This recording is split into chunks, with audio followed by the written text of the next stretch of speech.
Well, the stars are out tonight on this wonderful Monday night in Music City as First Tennessee proudly presents the Country Legends Race. Right now, let's welcome our legends out onto the field. We have got the man in black, Johnny Cash, the queen of country music, Reba, the possum, George Jones, and the daughter of the South herself, Miss Dolly. I also have a $25 Visa gift card in my hand right now. We're going to place that in the hands of one team captain, depending on who wins. Let's find out who that is tonight.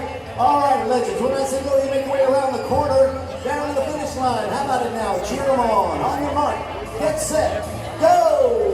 Off the running on this Monday night here at First Tennessee Park.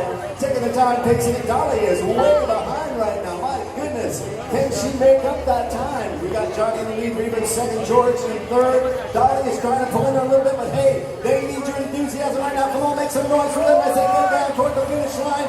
Johnny's doing the look out, Dolly there. She's working 9 to 5. Good golly, it's Dolly taking the prize tonight, everybody. Team Dolly winning a $25 Visa gift card, courtesy of First Tennessee. How about it? Let's hear for our legends.